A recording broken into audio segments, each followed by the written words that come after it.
Bonjour et merci d'être avec nous pour ce deuxième hashtag 18 le direct.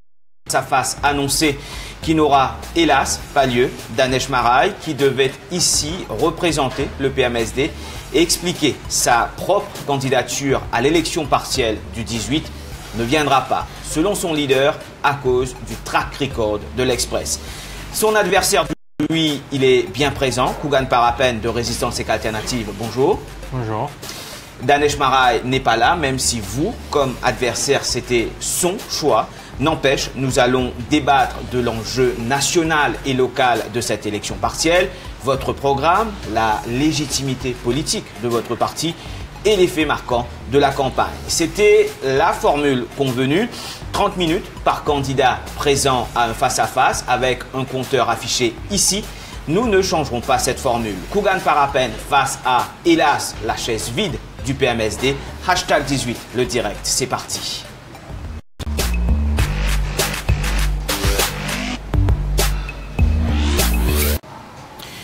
Kougan Parapen, un mot d'abord l'absence de Danesh Maraï à ce débat. Je veux dire qu'il n'est pas surpris de l'absence du PMSD parce que la candidature et la présence du PMSD dans sa passée, le numéro 18 là, il est de plus en plus un non-event dans le sens où le PMSD est sans débat. C'est pas la première fois que le PMSD fait faux bond à l'électorat du numéro 18 et aussi à la population en général. Et aussi, mais le PMSD est symbolique aussi parce que, disons, dans sa campagne électorale-là, sans cette alternative, pas de réussi débattre en face à face avec aucun parti traditionnel. Et que ça lui démontre clairement que quand il y a un débat d'idées, les partis traditionnels se fuient. Par contre, pour faire un débat entre eux, pour chacun qui est son camarade qui est dans la casserole, ça se fait là. Mais pour moi, il affronte un parti qui représente un changement émergé, comme une vraie force politique pour les 50 ans à venir, de jouer aux abonnés absents. Donc, c'est dommage qu'il n'est pas là, mais en même temps, je ne suis pas surpris. Dans ce système politique qui est Résistance et Alternative dénoncé, nous pour révéler là au cours de cette émission, qui place le PMSD occupé? Ça aurait été ma première question. Si Maraï était présent, pour qu'évidemment nous débattions là, pour dire qui fait, qui Résistance se présente, je pas là, qui me pousse en sur où. Donc, dans sa système politique, qui Résistance dénoncée là, qui place particulière le PMSD occupé? Ben, le PMSD n'est pas né de la veille. Le PMSD, il est là depuis avant l'indépendance, il s'appelle le Parti mauricien auparavant. Il y a l'histoire qui représente Mme Vallière qui nous connaît. Mais bon, disons qu'avec les nouvelles têtes dans le parti, nous pas nécessairement pour attacher l'histoire du PMSD avec ce qui était aujourd'hui. Mais aujourd'hui, quand nous regardons le PMSD durant les 15 dernières années, 20 dernières années, le PMSD apporte un 5 sous qui vient faire un roupie devant l'Alliance, il ne représente grand-chose. Disons, dans la stratégie du PMSD, si on lit un peu ce qu'ils ont fait depuis qu'ils ont été élus sous la bannière de l'Alliance Les PEP en 2014, ils ont une stratégie pour essayer de challenge pour le pouvoir. Donc, ils ont essayé à maintes reprises de présenter Xavier Duval comme un Premier ministrable. Force est de constater, de par l'absence d'ailleurs de Danesh Maraï aujourd'hui, que tel n'est pas le cas. Le PMSD, pas un grand parti, malgré ce qu'il y a à dire. C'est les résultats au numéro 18 pour venir démontrer cela. Est-ce que le PMSD représente des idées? Je ne crois pas. À ma connaissance, moi, trouve le PMSD comme étant un parti politique qui est à la base de la génération de beaucoup d'idées et de beaucoup de visions alternatives ou progressistes pour ce pays.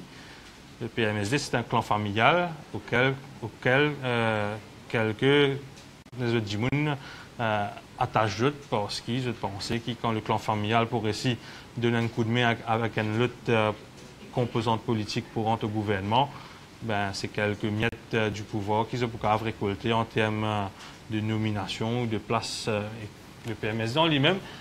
Mais ce n'est pas que le PMSD, hein, c'est le PMSD où il y a tous les autres partis là aussi, il y a même Djimoun, même sorte de personnes au sein de ce parti-là, qui ne représentent pas des gens qui ont envie de travailler dans l'intérêt du pays, mais plutôt des gens qui ont envie de travailler dans leur propre intérêt et que l'intérêt de ce bande proche. Ne pas pour insister évidemment pour pile l'ON Parti qui pas là, c'est ce choix de ne pas avoir été présent. À nous commence cause de ou et de résistance. Ça nous crève cet abcès dès le départ au Kougan. Et il y a une sorte d'incompréhension autour de ce qui ou faire comme métier quand nous mettons à côté de l'engagement politique. Est-ce qu'il nous capable d'être de gauche, engagé, militant et gestionnaire de fortune pour un monde qui est bien riche? Est-ce que les deux sont compatibles? Oui. D'ailleurs, ma présence montrait que les deux sont compatibles. Mais bien aussi rajouter qu'ils ne sont pas uniquement gestionnaires de fortune pour des personnes, des individus, mais aussi gérants des fonds de pension. Nous vivons dans le monde de 2017. Malheureusement, moi, j'ai l'impression que beaucoup de gens, y compris certains médias, encore coincés dans sa définition de la gauche des années 70, de la gauche un peu russe, stalinienne, qui dit qu'il besoin remettre tout le système en question. Si vous regardez le programme de résistance et alternative pour 2014, et aussi par rapport à toute nouvelle vision qui nous fait passer par la suite, vous trouvez que la vision de résistance et alternative, c'est une vision progressiste, c'est une vision éco-socialiste qui paraît mettre en question nécessairement le système en général. Nous dire que la façon dont le capitalisme est pratiqué aujourd'hui, il y a à l'encontre de l'intérêt de la société, il y a une exploitation, disons, bien reconnue et qu'à Maurice nous connaît qu'il y a une exploitation. Aussi, le capitalisme, malheureusement, n'est pas compatible avec nos survies sur la Terre par rapport à... Parce que nous besoin la Terre, c'est nous qui besoin la Terre. La Terre n'a pas besoin de nous en tant qu'une race humaine. Donc, nous vivons dans un modèle aujourd'hui qui est en total déphasage avec la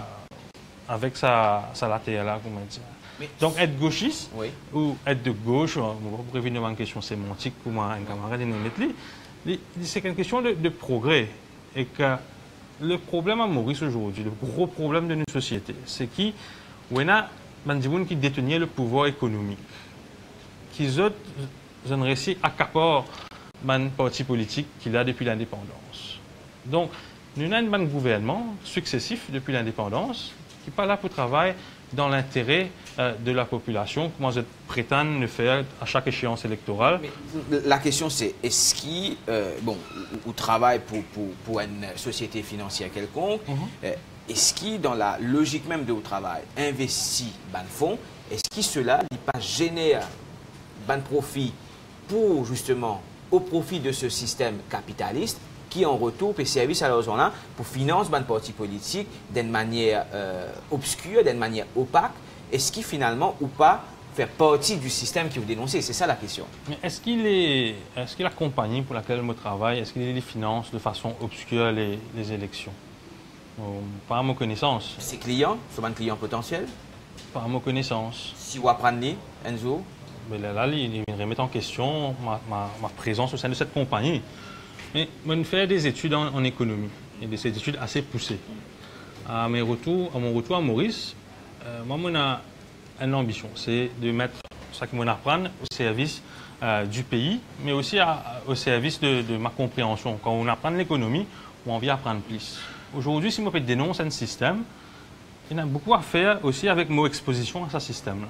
Le fait que mon travail en lui-même, il consiste à prendre un djimoun et dire à djimoun et ça. Mais tout cas ici, là, moi, je prends une porte, ça casse ça pour mettre dans mon poste. Il n'y a rien de, comment vous dire, pas illégal, mais il n'y a rien de méchant dans ce qu'il me fait. C'est me faire une analyse constante de mon économie mondiale. Donc, quand on travaille le matin jusqu'au soir, mon travail il résume à 6 heures et comprendre comment l'économie de partout dans le monde peut évoluer. Ça pas tout le monde qui vous dit pas nécessairement tout le monde comprend en quoi se résume un travail d'investisseur. Donc là, par rapport à ce qui est passé dans le monde, nous avons un pays ou une compagnie ou un gouvernement qui nous trouvait solide, se tenir la route, de faire des affaires comme besoin, et que dans la bonne direction, et que là, nous investissons l'argent du client. Je dis pareil que moi, n'importe que ça se casse en banque, est-ce qu'il y a un gens qui de gauche peut avoir un compte en banque? Donc, tout le monde qui met sur casse la banque, est-ce que ça va dire là, est-ce que ça peut consolider le système capitaliste d'une certaine façon? La vision de résistance, ça reste l'être humain au centre de tout. L'être humain et l'écologie au centre de tout. Est-ce que savoir où investir, ce sera ma dernière question sur ce sujet-là avant qu'il qui nous passe à un sujet vraiment politique qui concerne la circonscription numéro 18. Est-ce que cela est justifié ou comment peut dire le fait est-ce que l'être humain est au cœur de sa activité? C'est une activité qui est en ligne, ou dit à Bandimoun, ou dit à un client Côte Bizet investi. Est-ce que cela peut générer de la richesse qui peut partager à Bandimoun tel que le veut Résistance et Alternative? Le point est bien simple. Dans le cadre d'un fonds de pension, Bandimoun peut travailler, je vais contribuer mensuellement à une certaine somme, une quotité, pour mettre de côté pour qu'il rapporte un cash à la retraite. Ça va dire, si ça casse là, pas investi, ça casse là pour perdre du valeur au fil du temps. Si moi, tout le monde connaît qui 50 sous, 50 ans de cela, 50 sous aujourd'hui, il a des valeurs totalement différentes. Donc, est-ce que ça va dire, là, votre cash de retraite pas supposé garder sa valeur, on va dire. Mais ça, c'est l'investissement. Nous vivons dans le monde aujourd'hui qui nous l'est, nous parle, incorpore, ça va un élément du capitalisme là. Maintenant, être de gauche dans un système comme ça, les caves aussi veut dire remettre en cause ce système-là.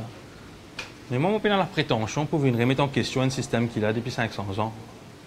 Le système actuel peut s'adapter aux valeurs ce qui nous a compris, c'est qu'un système, de la façon dont on apprend, un système il est régulé par un paramètre. Et que ce paramètre-là, c'est à une instance régulatrice de mettre ce paramètre-là. Par exemple, le salaire minimal de 9 000 roupies, oui, c'est un move qui nous a considéré un progrès.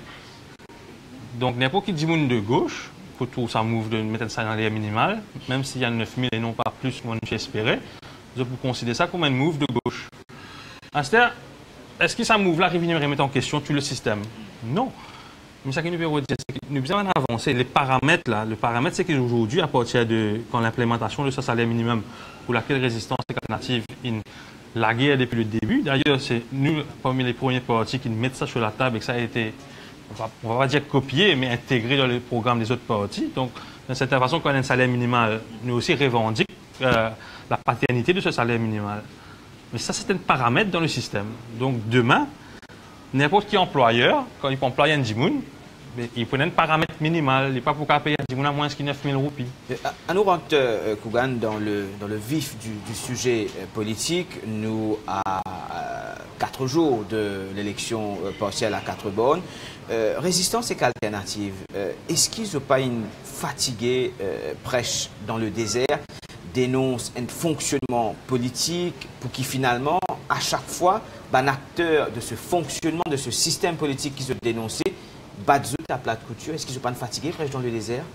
Battre à plate couture, c'est un mot qui ne me pas nécessairement pour d'accord, hein, parce que, de ma connaissance, Résistance et Alternative, ils participent dans les 2 dernières élections.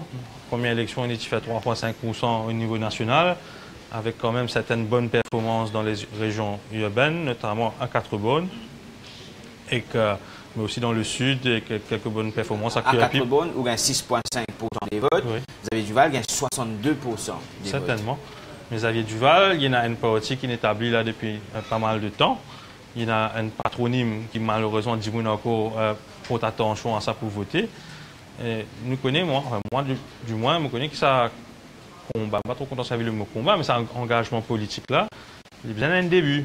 On ne peut pas croire qu'il pour venir au sein d'un nouveau parti qui fait qu'émerger en tant qu'un nouveau candidat qui ne fait juste des semaines campagne électorale et qu'aspire à gagner l'élection. D'ailleurs, nos objectifs, nous assez réalistes. Mon objectif personnel avec mon équipe de campagne au numéro 18 en 2014, c'était de faire 5%. On a fait 6,4%, on est bien content. Et à la partielle de 2017, l'objectif c'est quoi? Cette fois-ci, l'objectif forcément c'est d'aller challenge pour la victoire parce qu'ils nous pensaient qu'entre ces 2 élections-là, il y a quand même 3 années qui sont passées. Résistance à l'alternative, malgré une non-présence parlementaire, a fait énormément de travail extra-parlementaire, nous montrer à la population nous sérieux, nous discipliner, et aussi qui nous pas payent pour les 20 sujets qui ban les autres partis, par exemple, pour gagner PLV. Une élection de Kougan par appel, n'est-ce pas un peu utopiste dans la mesure que nous connaissons les enjeux et il y a plusieurs partis de l'opposition qui ont engagé des deux des trois qui étaient élus en 2014, notamment Xavier Duval, il était présent Danesh Marai, Xavier Duval qui a 62% des suffrages, ou bien Rochi Badin qui est élu en deuxième position, alors qu'il ou finalement ou septième. Est-ce qui, en 3 ans, dit que Résistance a une chance d'être élue, n'est-ce pas utopiste, si vous voulez, n'est-ce pas mensonger? Ben, c'est pas à moi de venir déterminer les résultats. Le scrutin va délivrer le 18 décembre. Et là, vous comprenez à quel point on peut bluffer ici ou à quel point ça qui peut dire tenir la route. Mais ceci dit, nous aussi dans l'élection, nous avons réalisé qu'en 2014, Tienen, pour l'alliance,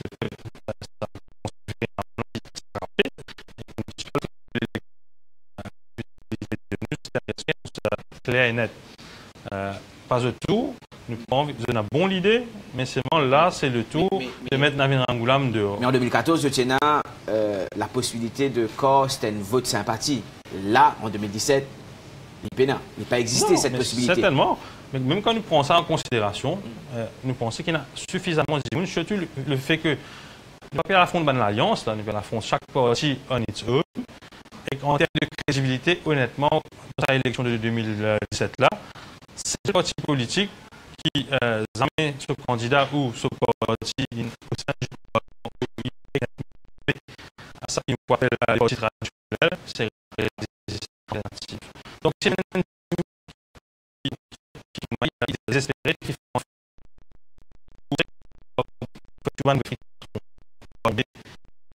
décembre. C'est le choix de prédilection. Nous, nous avons la voix de Banding que le système a oublié. Mais le problème qu'ils ont gagné sur le terrain, c'est que oui, je suis bien sympathique, nous d'accord avec cette idée, mais je ne n'a aucun sens gagner. Je risque de gaspiller mon vote, alors que je vote pour, au lieu de vote. Évidemment, ce n'est pas mon opinion, mais c'est peut-être un retour que je gagne sur le terrain. Au lieu de voter pour la meilleure option, je vote pour the less worst option. C'est-à-dire, c'est tout le temps, c'est comme ça la politique finit régie à Maurice. Tout le temps, nous finissons vote pour le moins mauvais. Qui fait, il ne peut pas arriver en 2017. Mais il y a aussi sa évolution de l'électorat là. L'électorat aujourd'hui, nous avons beaucoup de gens à 4 bornes qui, quand on finit de causer, il y a une conversation. On arrive à la conclusion, et c'est souvent la personne avec qui on peut converser qui dit à moi ça, et qui dit à moi, finalement, pourquoi nous ne pouvons pas voter. Donc, il y a une remise en question de l'électorat lui-même, de qui ça vote, tu peux faire pendant 50 dernières années-là, qui ça a amené. Sa élection passée-là, vu qu'il y a un enjeu, on va dire, de pouvoir dedans, faire que l'électorat soit libre pour le mettre sur la croix, côté une partie dans laquelle il croit, qu'il a envie de supporter, et que ça fait que la surprise n'est pas comment dire, totalement exclue le 18 décembre. Parce que, aussi, ce qu'il y a besoin de dire, c'est que Résistance alternative, c'est un parti d'avenir. Moi, je pense moi, tu peux dire que plus que 50% des votes qu'on va recevoir pour cette élection partielle-là, ce sera les jeunes qui peuvent voter Résistance alternative. D'ailleurs, tout bon sondage, nous bon renseignements sur le terrain montrent qu'il est extrêmement populaire auprès des jeunes. Possiblement le parti le plus populaire auprès des jeunes, parce qu'il nous cause un langage, il nous cause un enjeu qui concerne la jeunesse et avec laquelle la jeunesse est connectée. Maintenant, nous peut cause une évolution sur le temps. Donc, même si cette élection-là vient de nous raison et pas vient de une résistance sous perspective raison, mais c'est la direction des votes qui est importante. Comment me dire, il est possible qu'un parti traditionnel gagne cette élection-là. Mais s'il gagne l'élection-là avec 25% des voix, ce sera une défaite. Par contre, si Résistance alternative améliore ce score qu'il est fait en 2014, surtout en prenant en considération qu'il y a un seul vote, mais à ce moment-là, le grand gagnant, nous allons dire Résistance pour parmi ces grands gagnants de cette élection-là. Donc, au final, Kougan, vous satisfait de l'amélioration du score de 2093 votes en 2014? Du tout. Parce que nous, dans l'élection-là, nous faisons une campagne, à notre avis, pas comment les restes, à cause nous ne pas dépasse le seuil des 250 000 roupies. Et que ça, l'électorat bien prend ça en considération. D'ailleurs, aujourd'hui, ce matin, en conférence de presse, nous nous rendons public, nous rendons compte. Jusqu'au 8 décembre, nous dépensons 160 000 roupies. Les autres partis, il n'y a aucun des autres partis traditionnels qui n'a le courage de nous présenter ce compte. Certainement parce qu'ils ont une dépense beaucoup plus que ça, ajoutent un zéro avec 160 000. Oui, mais ils sont soupçonnés de mentir.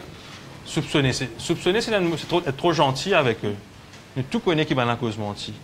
C'est sûr au sein de la circonscription et au sein du pays. Mais personne n'a pas senti offusqué de la situation. Sauf peut-être des gens qui sont proches de résistance et alternative et aussi qui partagent les valeurs de la gauche.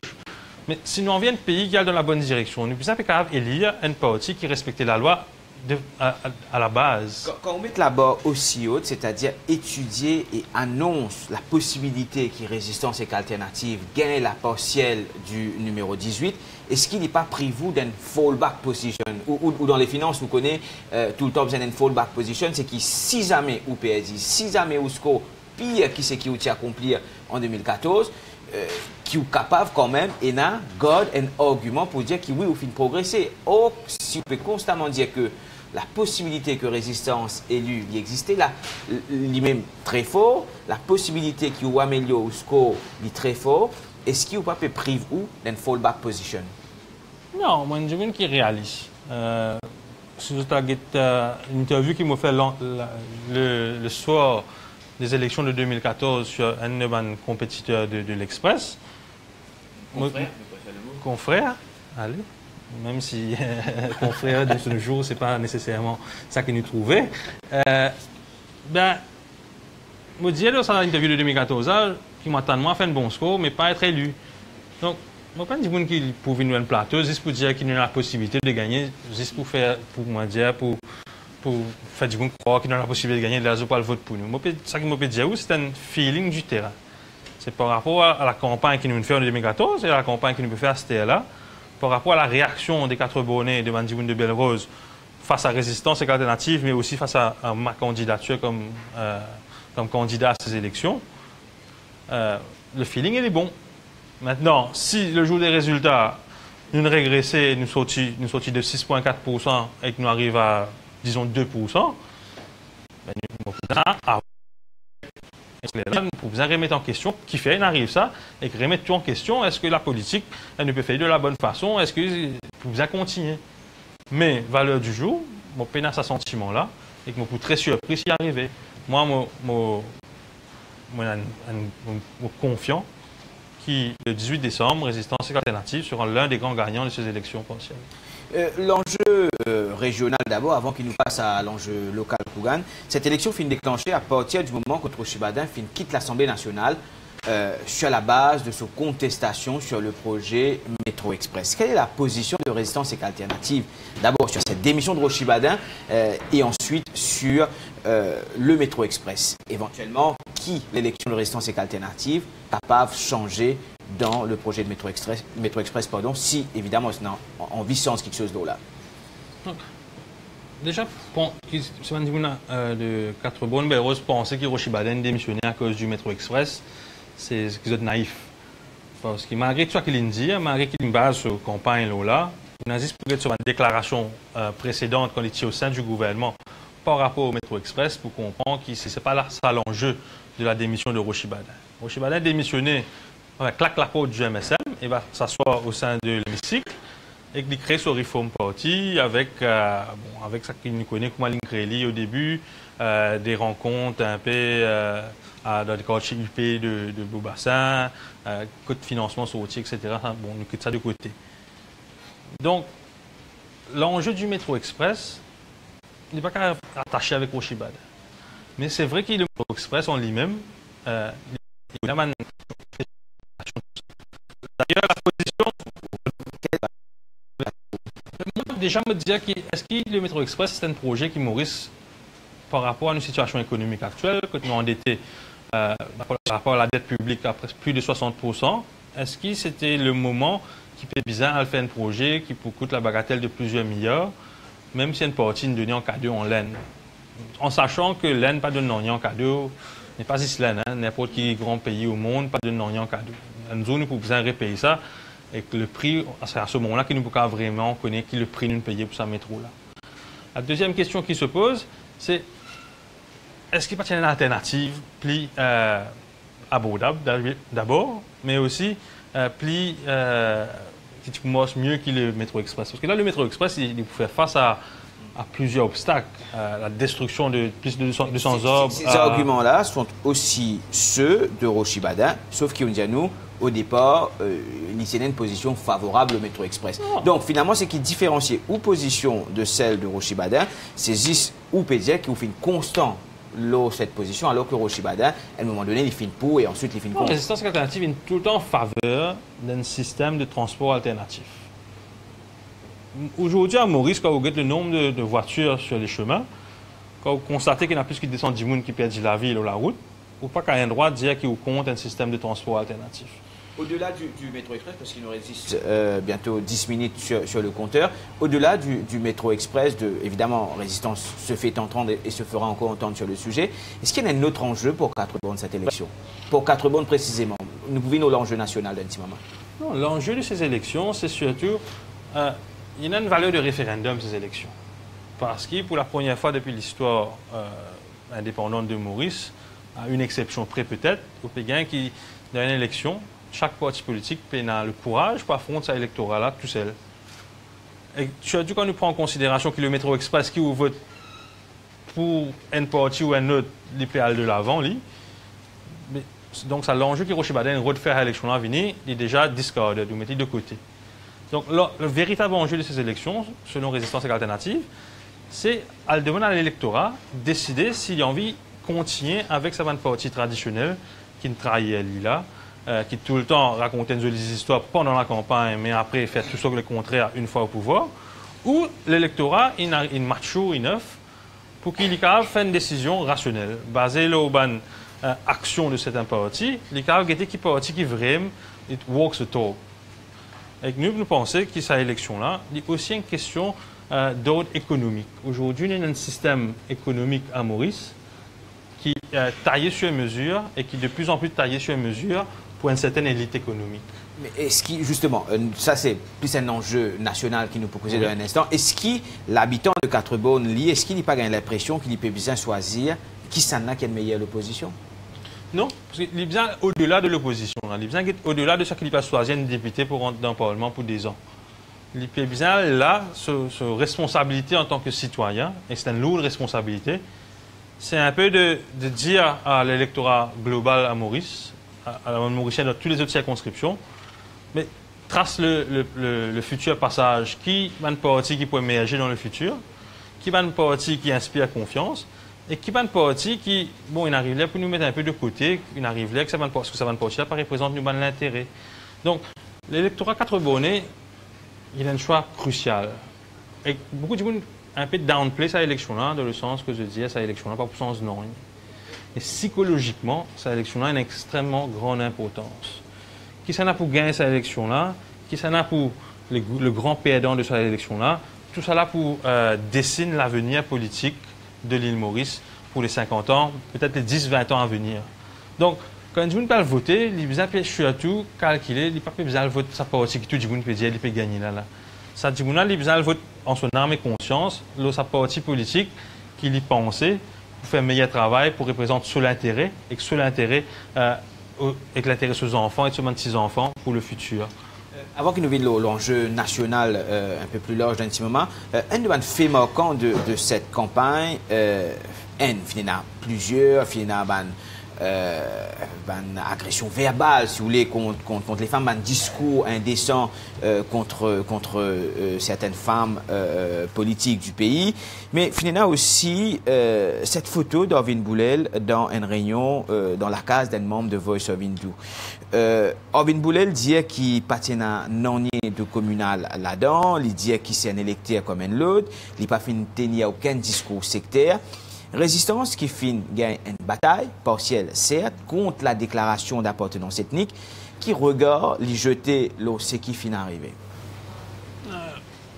Orvin Boulel, dans la maison de l'antre du VOH à la source, il nous est arrivé dans le passé. Ce n'est pas la première fois que la VOH est mort à côté du Parti travailliste. D'ailleurs, en 2005 et 2014, la VOH a tout le temps été présent, si mon mémoire va faire moins défaut, aux côtés du Parti travailliste. Donc, c'est business as usual. Et aussi, je rappelle que le PMSD aussi, quand il était au sein de l'Alliance avec Namin Rangoulam, il côtoie la VOH. Et tous les autres partis politiques, peut-être pas, mais tous les autres partis traditionnels, ils recevoir, ils conjuguent avec la VOH à un certain point de cette histoire. c'est la VOH, c'est peut-être lui qui représente plus le côté, on va dire, communal de la politique à Maurice. Mais il n'y a pas que la VOH. Il y a plusieurs associations socioculturelles qui influencent la politique de par l'appartenance religieuse et de par une valeur qui se défendent sur une base religieuse. Mais c'est aussi ça que l'électorat peut besoin de sanctionner. Il n'a pas besoin de sanctionner Zissovine Boulel. Il peut besoin de sanctionner tout ce système politique qui nous appelle pourri. Et que ça pourri-là, il vient aussi avec sa rapprochement avec le monde socioculturel-là. Il peut besoin de sanctionner ça aussi. Dire qu'après 50 ans d'indépendance, le Mauricien n'a pas envie que la politique et la religion mêlées. Et quand il y en a pour faire ce choix-là, le seul parti crédible qui mène une bataille constante et cohérente. Le seul, dire qu'ils ont fini une bataille partielle, certes. Le bataille, le parti qui gagne une bataille cohérente et constante et qui tout le temps défend le mauricianisme comme étant une valeur profonde de l'île Maurice de demain, c'est Résistance et Alternative. Donc, tout le monde qui n'est pas d'accord que la religion et la politique ensemble fait bon ménage, tout le monde qui dit que ça n'a pas besoin de continuer. Mais le 17 décembre, le choix est clair pour eux autres. Quand tu veux bien mettre ça à la croix là. Mais ceci dit, l'électeur aussi besoin a la maturité pour mettre les devant le miroir. Parce qu'il y a aussi un bon certain nombre d'électeurs qui ont un réflexe communal. Là, qui pensent, quand je veux des gens qui ont la même religion ou qui ont la même appartenance ethnique qu'ils autres, qu'ils opèrent dans d'autres pays un service. Or, ce n'est pas le cas. Je vous pose une question, Kougan, par rappel. Si dans 4 bornes, vous avez un Kiken qui vient dire Kougan, je peux tout à cause de l'appartenance ethnique. Est-ce qu'il vous a dit pas tout? Plusieurs comme ça. Pas N, 4-5. Sauf N qui me demande convaincre pas votement loin de base ethnique. Les restes m'expliquent ma position. Si vous pouvez vote-moi à cause de mon Mauricien, Koumaou. Vote-moi à cause où vous pensez me compétent pour faire un travail pour tous les autres habitants de la circonscription.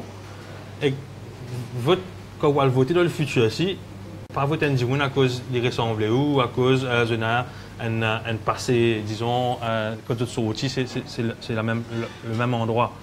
Parce que quand vous pouvez faire, vous pouvez faire un service au pays, vous pouvez faire un service aux enfants, vous pouvez faire un service aux petits-enfants.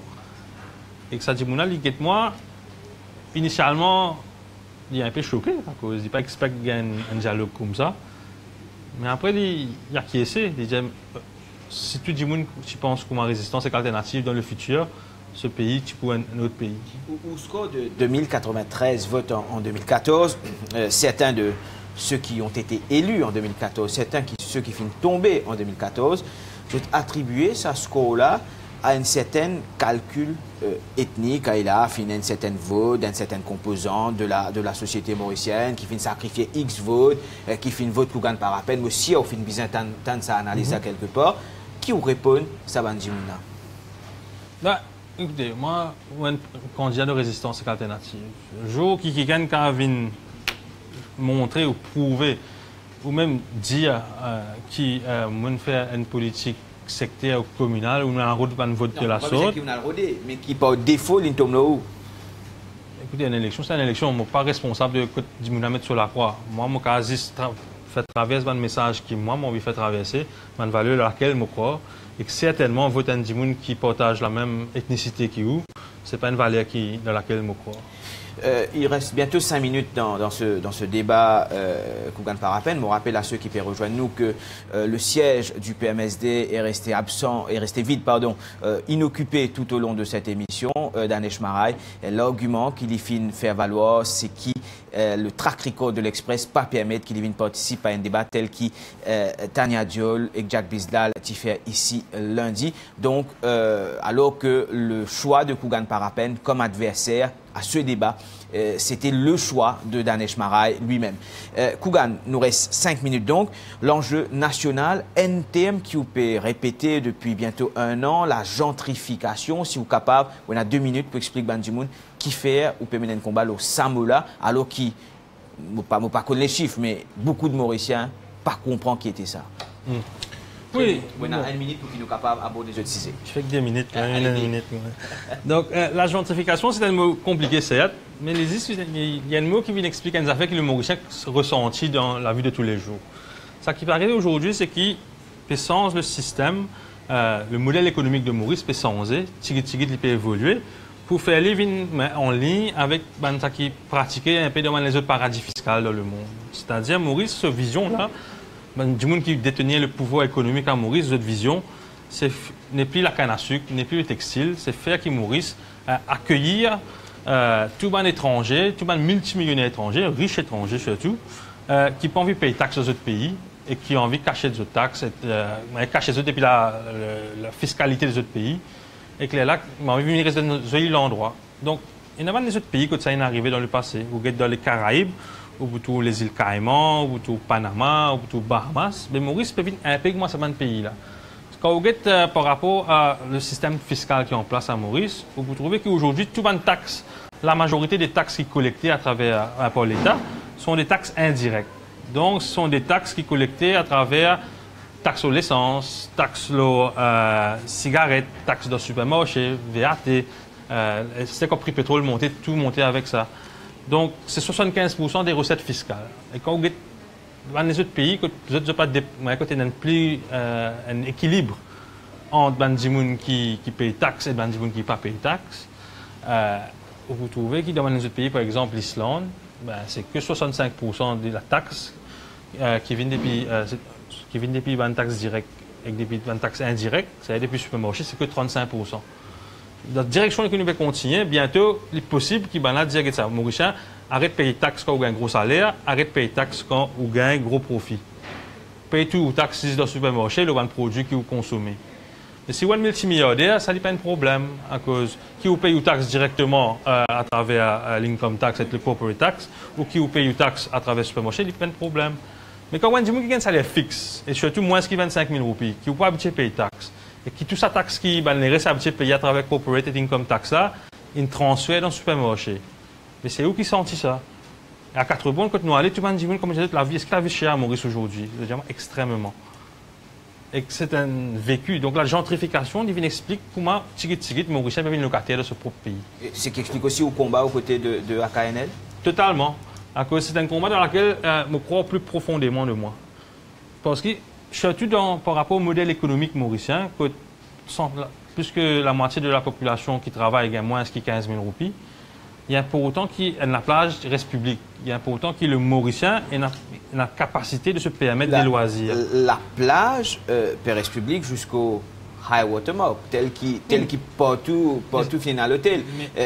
L'argument de ceux qui sont pour la construction de ban hôtel en face de la mer, c'est qu'il y crée développement, il crée l'emploi et que l'accès à la plage, il reste là. Un peu à l'extrême, mais la drogue et la prostitution aussi créent de l'emploi. Alors, est-ce qu'il nous besoin dans cette direction-là? Donc, ce que je veux dire, c'est qu'il n'y a pas à cause d'une affaire créer de l'emploi. Ou compare une activité. On a bien l'appel d'un extrême, comme on peut faire cette comparaison-là. Mais ce que je veux dire, c'est qu'il y a beaucoup d'autres pays au monde qui peinent à la plage, moi, Maurice et mais ces pays-là, il y a une économie qui peut continuer à survivre, peut continuer à progresser. Peut-être avec des ressources minières, mais qui Maurice Pénal. Non, amène-nous un exemple de au moins 17 pays qui peinent à ressources minières. L'Islande, par exemple. L'Islande, 25% sur l'économie basée sur la pêche. Combien de pourcentage de l'île Maurice sur l'économie basée sur l'ocean économie et la pêche? Bien tigit, à cause de nous vendons une ressource avec l'étranger.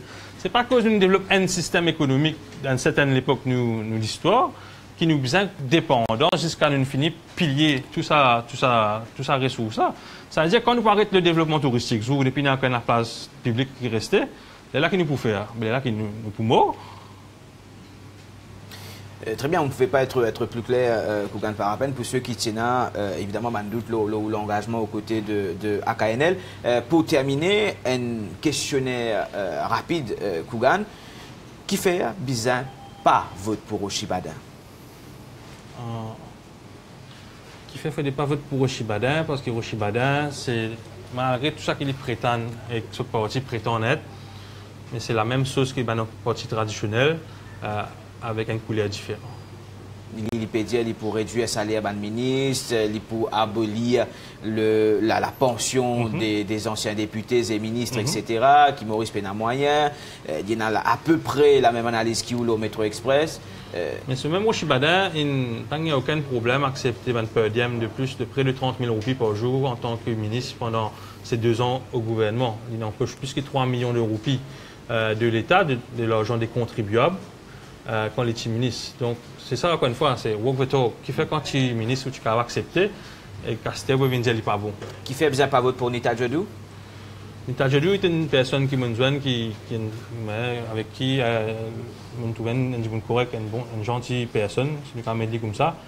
Mais malheureusement, Nita Djadou représente un parti qui est un leader qu'il a depuis 1960, le début des années 70.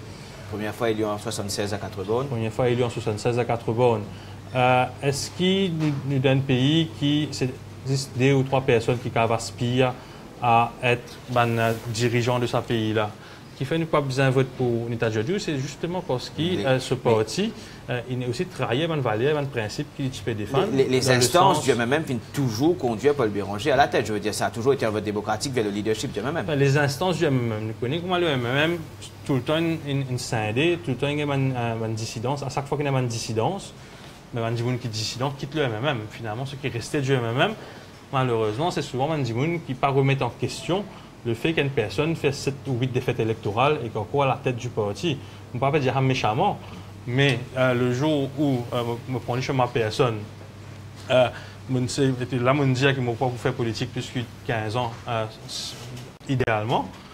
Mais si pendant 5, 10 ans, 15 ans, on s'est fait pas passer, ou bien, on a l'humilité pour reconnaître que peut-être vous allez se la place aux autres. Tamis over, mais on a 3 petites questions. Toujours sur cette formule questionnaire rapide, pourquoi ne pas voter pour Nita Djadou Ndianou, pour Danesh Maraï, on en a parlé, pour Avin Boulel, qui fait pas mériter un vote des 4 bornés? Avin Boulel, encore une fois, c'est un gens qui monopolise l'espace politique, monopolise l'espace politique pendant très longtemps. C'est un gens qui, beaucoup sur le vote, il gagne de par ce nom, il porte un nom qui gagne une importance assez, qui est bien présent dans certaines les temps dans l'histoire. Mais aussi un vote pour Avin Boulel, je dirais que Navin Rangoulam peut revenir. Et que ça, autant qu'il y a des gens qui croient qu'Avin Boulel pour le challenge Navin Rangoulam à la tête du Parti travailliste, ça va dire complètement naïf. Parce que si Avin Boulel n'a pas fait Navin Rangoulam aller quand il a 10 cases slowly et qu'Avin Rangoulam a un gros bras pour faire sauver depuis une réunion au Square Rosemont, on va trouver en quoi l'élection de ce monsieur pour CAF évince Navin Rangoulam de la tête du Parti travailliste. Et un des plus grands dangers qui peut guetter nos pays, c'est Navin Rangoulam à la tête du pays. Donc, là, il faut pas voter. Tania Diol? Tania Diol, pourquoi il ne faut pas voter Tania Diol? Parce que Tania Diol les représente l'arbre qui cache la forêt. Tania Diol, il vient dire que c'est de la fraîcheur et tout. Il ne faut pas oublier qui s'en a qui dirige ou contrôle le mouvement patriotique parmi Ena Alanganou. Avec le Michouem lundi, il dit qu'il y a Alanganou parti pour créer le MP si l'Alliance Parti travailliste MMM t'y gagnait.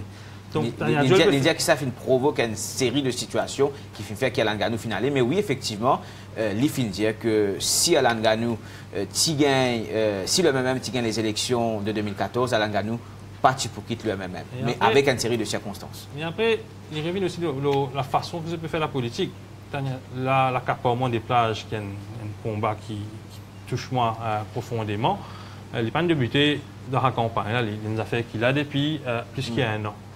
Donc pendant un an, alors qu'il y a plusieurs manifestations, plusieurs événements à Port-Louis et à Pomponnet, ou même à la Cambus par rapport à l'accaparement des plages, Zami Tania Diol qui pointe sa personne de ce combat-là. Et là, en période électorale, voilà que Tania Diol, la priorité de son programme, c'est l'accaparement des plages, et qu'il donne la marche qu'il a organisée la semaine dernière, Tania Diol est là. Donc, c'est tant mieux. C'est tant mieux pour l'avancement du combat. Bien sûr. Mais moi, j'espérais que quand l'élection finit, quand bien continue de mobiliser du monde aux périodes électorales, qu'il Tania Diol pour là. Une chose qu'il ne faut pas croire. Donc, moi, je vais mettre en doute sa crédibilité en tant qu'il y a du monde qui veut supposément défendre la valeur progressiste. On n'est pas progressiste qu'en période électorale. On est progressiste toujours et tout le temps. Jacques Bizlal. Jacques Bizlal, pourquoi il ne faut pas voter Jacques Bizal? Jacques Bizal représente quelqu'un qui a travaillé énormément pour ce pays. Mais une personne ne peut pas changer le destin d'un pays. Il y a une équipe. Il y a une équipe, le mouvement 1er mai. Oui, il y a une équipe mais c'est encore où je me dis qui s'en est voter dans 4 bonnes, il peut dire où s'il peut voter résistance alternative, il peut dire oui, il peut voter résistance alternative.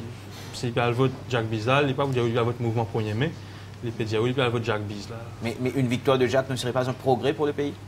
Oui, c'est ça. Moi, sur le plateau, pas ce plateau-là, mais on dire que Jacques Bizal, ce n'est pas mon adversaire dans cette élection-là. Mais c'est vraiment expliquer qui fait mon préfère, qui dit qu'on vote un mouvement politique au lieu d'une individualité, justement parce qu'ils ne vont pas croire qu'un individu, autant bon qu'il soit bon, capable de changer le destin d'un pays.